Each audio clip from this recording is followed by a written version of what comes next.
નમસ્કાર વિદ્યાર્થી મિત્રો, સંસ્કૃત વિષયમાં છઠ્ઠો પાઠ કાષ્ઠખંડ એટલે કે લાકડાનો ટુકડો. મિત્રો અહીંયા કાષ્ઠખંડ એટલે એનો અર્થ થાય લાકડાનો, બરાબર, ટુકડો. એટલે પહેલું જે પદ છે એમાં નો પ્રત્યય છે, લાકડાનો. એટલા માટે આ જે સમાસ છે એ ષષ્ઠી તત્પુરુષ સમાસ બને છે, યાદ રાખજો. અને લેક્ચર નંબર એટલે કે તાસ નંબર 2 એમાં આપણે આજે આગળ વધીશું. તો પહેલા તાસમાં આપણે જે અભ્યાસ કર્યો તેનું થોડુંક આપણે રિવિઝન કરીએ, ભૂમિકા આપણે બાંધીએ. તો ગંગા નદીના કિનારે એક શિષ્ય ગુરુની સાથે ફરતા હતા, અથવા ગુરુ શિષ્યની સાથે ફરતા હતા. એવા સમયે એક લાકડાનો ટુકડો બતાવતા શિષ્યને ગુરુ છે ઉપદેશ આપે છે. ગુરુ કહે છે કે આ લાકડાનો ટુકડો 4 વિઘ્નોમાંથી પસાર થશે તો એ સંસાર રૂપી જે સાગર છે તેમને પ્રાપ્ત કરી શકશે. આ જે 4 વિઘ્નો છે એ 4 વિઘ્નોની આપણે વાત કરીએ તો કિનારા પરનું જોડાણ, વધારે ભારને કારણે પાણીમાં ડૂબી જવું, પાણીથી વિખૂટા પડવું અને વમળમાં ફસાઈ જવું. જો આ 4 વિઘ્નો માંથી એ પસાર થઈ શકે તો આ કાષ્ઠખંડ લાકડાનો ટુકડો સમુદ્રને પ્રાપ્ત કરી શકે. એવી રીતે ગુરુ આગળ ઉપદેશ આપે છે કે માણસ પણ જો પોતાના જીવનમાં આવા 4 પ્રકારના જે વિઘ્નો આવે છે એવા વિઘ્નોમાંથી પસાર થઈ શકે તો એ પોતાના સુખરૂપી જે સંસાર છે એ સંસારને પામી શકે. હવે એ સમજાવતા કહે છે કે નદી એ આપણું જીવન છે, જે પ્રવાહ છે એ આપણો પરિવાર છે, તેમાં સ્નેહ રૂપી જે પાણી છે એ વહે છે. તો એમાં જીવન જીવતા કાષ્ઠના ટુકડા રૂપી આપણે જો 4 વિઘ્નોમાંથી પસાર થઈ શકીએ તો આપણે આપણા સંસાર રૂપી જે સાગર છે એને આપણે પ્રાપ્ત કરી શકીએ. તો ગુરુ આવી રીતે ઉપદેશ આપે છે ત્યારે શિષ્ય તેમને કહે છે કે એ 4 વિઘ્નો ક્યાં ક્યાં છે. તો ગુરુ એને આગળ જવાબ આપે છે અને આ 4 વિઘ્નોમાંના 2 વિઘ્નોનો અભ્યાસ આજે આપણે કરવાના છે. તો આપણે પહેલા વિઘ્નની વાત કરીએ. સૌપ્રથમ આપણે પેલું વાક્ય વાંચીએ તો ગુરુ સમુપાદિશત નદી રૂપે જીવને આહાર નિંદ્રા ભયાદય તિરહુતા સંતિ. ગુરુ એટલે કે ગુરુએ સમુપાદિશત એટલે આગળ કહ્યું, ઉપદેશ આપતા આગળ કહ્યું. અહીં આપણે લખીએ સમુપાદિશત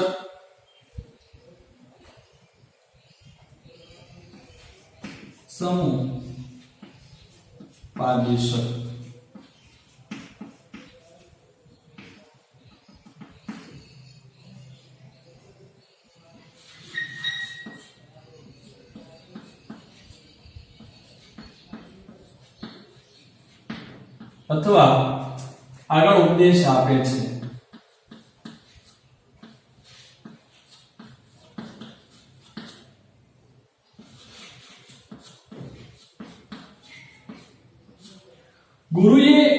ગુરુએ સમુપાદેશક આગળ કહ્યું.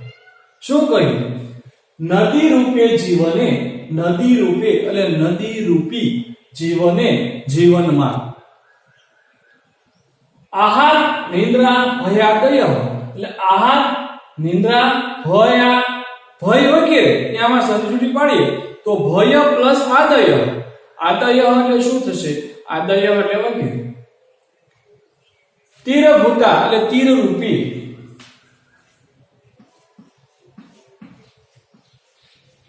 તીરભૂતા તીર રૂપી, તીર રૂપ. સંતિ, સંતિ એટલે છે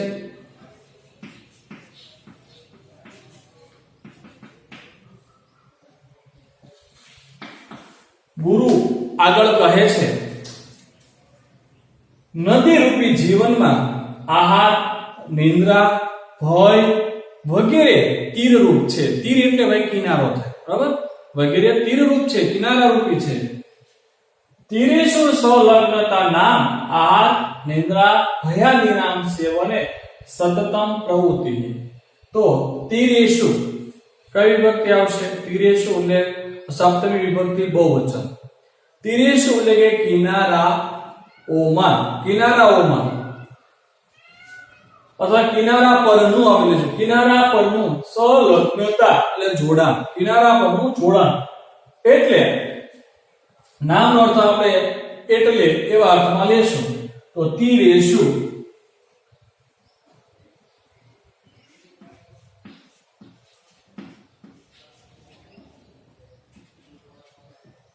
કિનારાઓ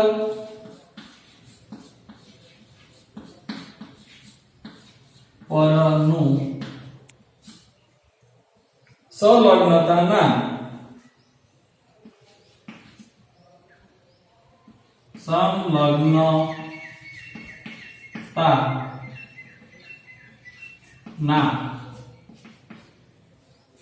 સંલગ્નતા એટલે જોડાણ, નામ એટલે જોડાણ એટલે કિનારા પરનું જોડાણ અથવા કિનારાઓ પરનું જોડાણ એટલે આહાર નિંદ્રા ભયાદિ નામ. ભય પ્લસ આદિ નામ. અહીંયા પણ આદિ નામમાં કઈ વિભક્તિ આવશે? ષષ્ઠી વિભક્તિ બહુવચન આવશે. ભય આદિ નામ એટલે ભય વગેરે ના સેવને, સેવને કઈ વિભક્તિ છે? સપ્તમી વિભક્તિ એકવચન. સેવને એટલે સેવનમાં, સતતમ એટલે કે સતત, અને પ્રવૃત્તિ એટલે પ્રવૃત્ત રહેવું. અનુવાદ કરીએ કે કિનારાઓ પરનું જોડાણ એટલે આહાર નિંદ્રા ભય વગેરેના સેવનમાં સતત પ્રવૃત્ત રહેવું. બરાબર? તો કિનારા પરનું જોડાણ એટલે શું ભાઈ? તો કિનારા પરનું જોડાણ એટલે આહાર, પછી નિંદ્રા અને ભય વગેરેમાં સતત પ્રવૃત્ત રહેવું, લાગેલા રહેવું, તેને આપણે કહેવાય શું કહેશું? કિનારા પરનું જોડાણ. જેમ લાકડાનો ટુકડો કિનારા જે છે કિનારા સાથે જોડાય છે, એને કારણે સંસાર જે સમુદ્ર છે એ સમુદ્રને પ્રાપ્ત કરી શકતો નથી. એમ જો આપણે વધારે પડતો આહાર લેશું, ખોરાક લેશું, વધારે પડતો આરામ કરશું અને ભય, તો આ મિત્રો આપણા સંચાર રૂપી જીવનના વિઘ્નો છે. તો હંમેશા આ બધું ઓછું હોવું જોઈએ. આહાર માપસમનો લેવો જોઈએ, જે નિદ્રા છે, આરામ છે, એ પણ માપસમનો કરવો જોઈએ, અને ભયથી આપણે દૂર રહેવું જોઈએ. બરાબર? તો આ કિનારા પરનું જોડાણ એટલે આહાર નિદ્રા ભય વગેરેના સેવનમાં સતત પ્રવૃત્ત રહેવું. વસ્તુ તસ્તુ એટલે હકીકતમાં,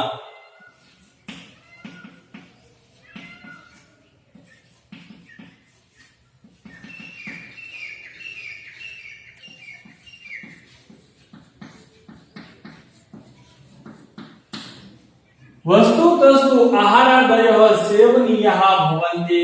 શું કહે છે કે વસ્તુતસ્તુ એટલે કે હકીકતમાં આહાર આદય આહાર વગેરે સેવનીય સેવવા યોગ્ય સેવનીયઃ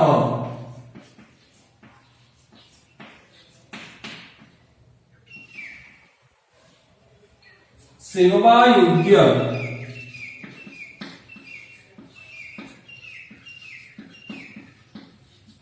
ભવંતી ભવંતી એટલે હોય છે. હકીકતમાં આહાર વગેરે આહાર છે ભય છે નિંદ્રા છે વગેરે સેવા યોગ્ય હોય છે. તથાપિ તત્ર સત્તમ સંલગ્નતા વિઘ્ન એવ. જો તથાપિ તો પણ તથાપિ સંધિ આપણે છૂટી પાડીએ તો તથા પ્લસ અપી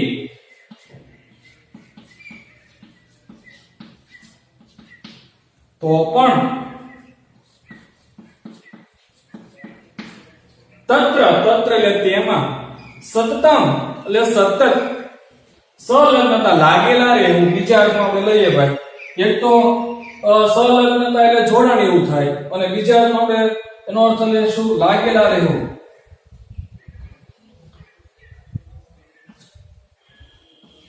સંલગ્નતા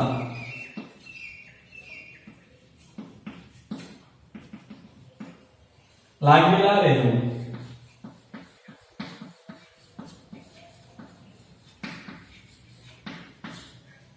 વિઘ્ન એવ વિઘ્ન એવ એટલે વિઘ્ન જ છે.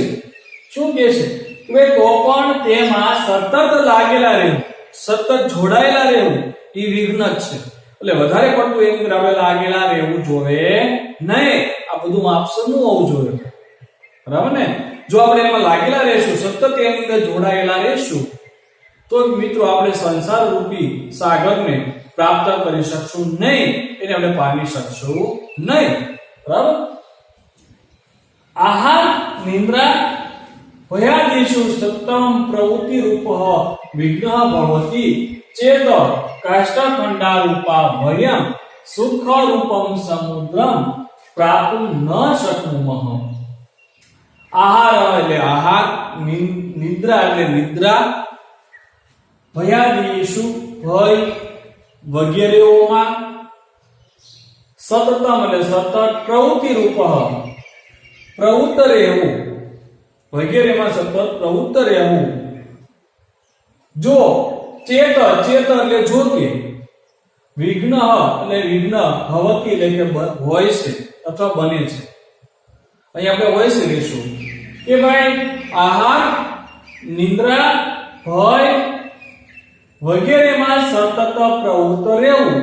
જો વિઘ્ન બને તો કાષ્ઠખંડ રૂપા એટલે કાષ્ઠખંડ રૂપી, વયમ એટલે આપણે, સુખ રૂપમ એટલે સુખ રૂપી, સમુદ્રમ એટલે સાગરને પ્રાપ્ત ન શકનુમઃ પ્રાપ્ત કરી શકતા નથી. અહીં આપણે લખીએ પ્રાપ્ત ન શકનુમઃ.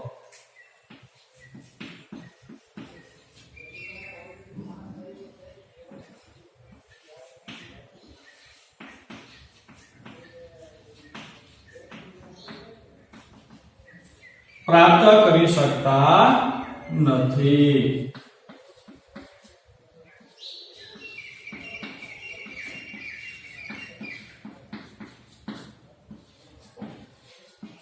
બરાબર છે.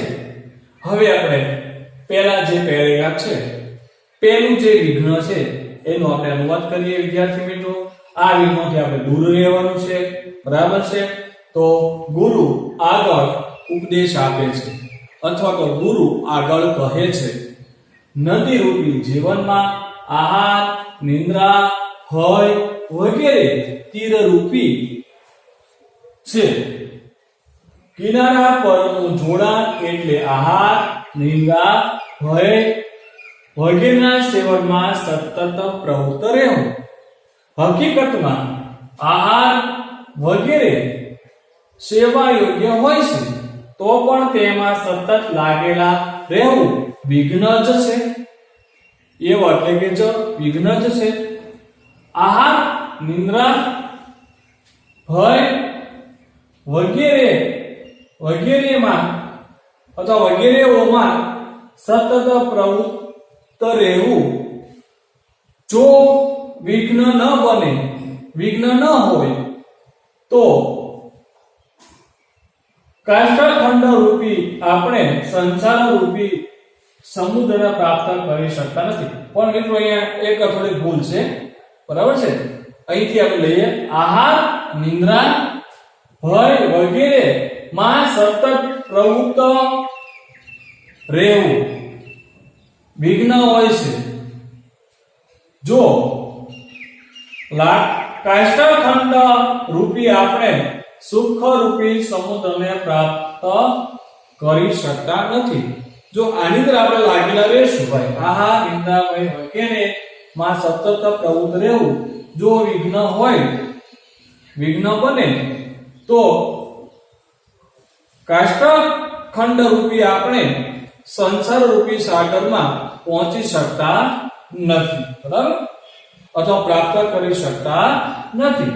ત્યાર પછી બીજું વિઘ્ન સામાજિક વ્યવહાર ભારરૂપો ભવતી. જો સામાજિક વ્યવહાર કેવો હોય છે? ભારરૂપો હોય છે. સામાજિક વ્યવહાર, જ્યારે સામાજિક વ્યવહાર કરીએ છીએ, સમાજની સાથે જે વ્યવહાર કરીએ છીએ, કેવો છે? તો કે ભારરૂપ છે, ભારરૂપ બને છે. તો સામાજિક વ્યવહાર ભારરૂપો ભવતી, એ સામાજિક વ્યવહાર ભારરૂપ બને છે. અને ભવતીનો અર્થ આપણે લઈશું બને છે. यद्यपि सामाजिको व्यवहार सर्वत्रैव अपेक्षितो भवति. यद्यपि जो कि सामाजिक व्यवहार એટલે સામાજિક વ્યવહાર સર્વત્રેવ, સર્વત્રેવ શબ્દને આપણે સમજી જોડી પાડવાની છે.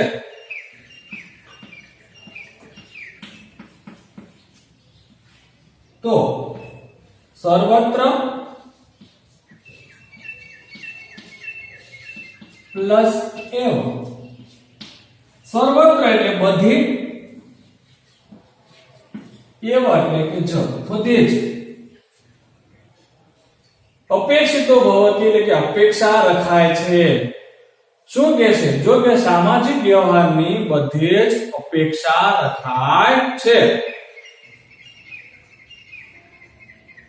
પરંતુ સહ શક્તિમતી કર્મ ન ભવેત. પરંતુ એટલે કે પરંતુ, સહ એટલે કે તે, શક્તિમતી ક્રમ્ય એ શબ્દ આપણે લખીએ.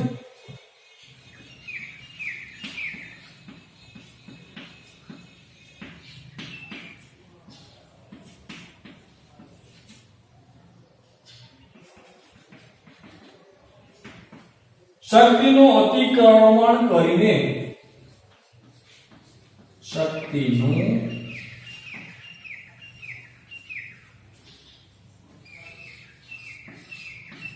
અતિક્રમણ કરીને ન ભવેત, ન ભવેત ન હોવો જોઈએ, ન ભવેત એટલે ન હોવો જોઈએ.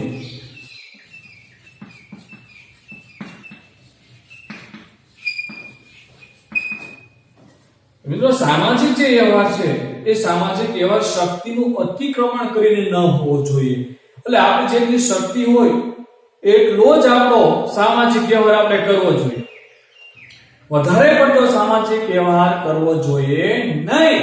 એટલે કે શક્તિનું અતિક્રમણ કરીને સામાજિક વ્યવહાર ન હોવો જોઈએ, બરાબર છે. ચલો ફરી વખત, પરંતુ તે શક્તિનું અતિક્રમણ કરીને ન હોવો જોઈએ.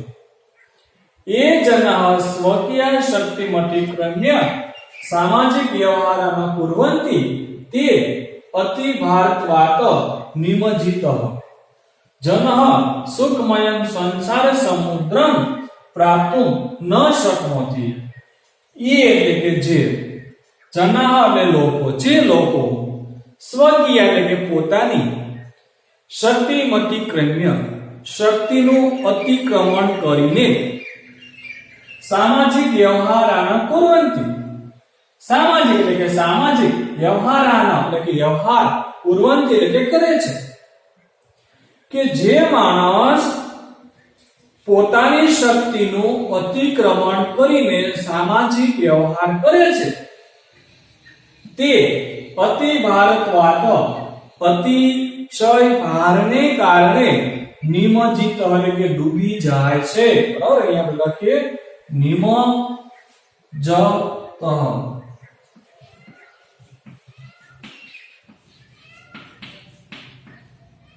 નિમજ્જત એટલે ડૂબી જાય છે.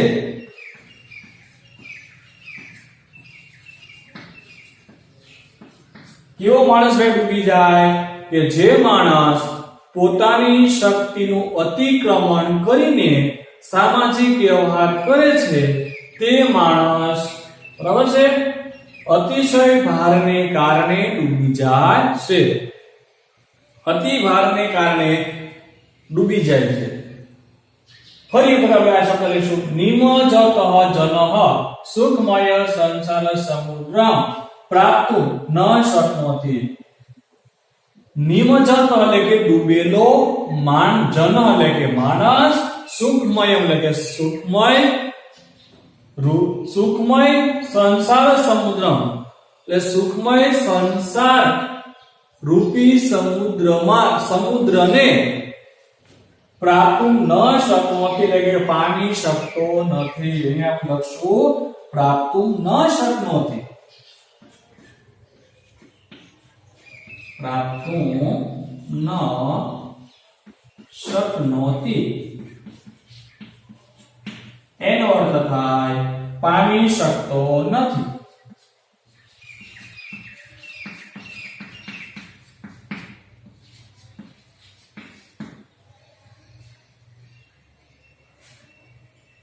બરાબર છે. તો ફરી વખત આખા પેરેગ્રાફનું હું અનુવાદ કરું છું. ગુરુ આગળ કહે છે, નદી રૂપી જીવનમાં આહાર, નિંદ્રા, ભય વગેરે તીરરૂપી છે. કિનારા પરનું જોડાણ એટલે આહાર, નિંદ્રા, ભય વગેરેના સેવનમાં સતત પ્રવૃત્ત રહેવું. હકીકતમાં આહાર વગેરે સેવા યોગ્ય હોય છે તો પણ તેમાં સતત લાગેલા રહેવું વિઘ્ન જ છે. આહાર, નિંદ્રા, ભય વગેરેમાં સતત પ્રવૃત્તિરૂપ વિઘ્ન હોય છે.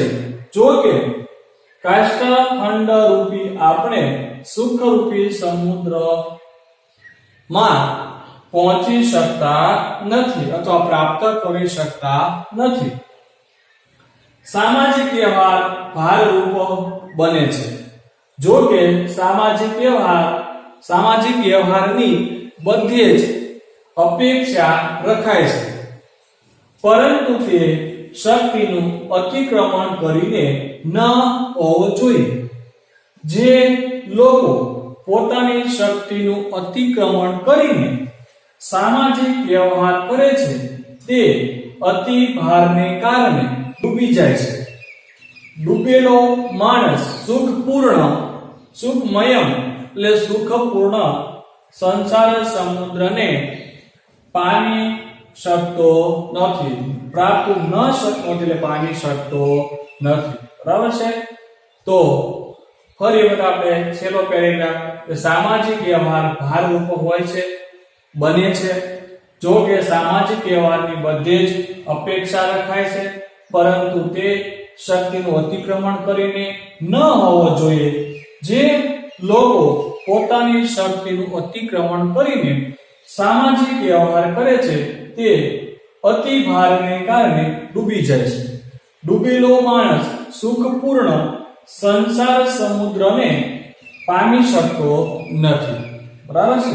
તો ફરી વખત તાસ નંબર 3 માં જ્યારે આપણે મળશું ત્યારે આ પાઠ આપણે પૂર્ણ કરીશું. તો અહીંયા સુધી તાસ નંબર 2 રાખીશું. અસ્તુ. જય હિન્દ, જય ભારત.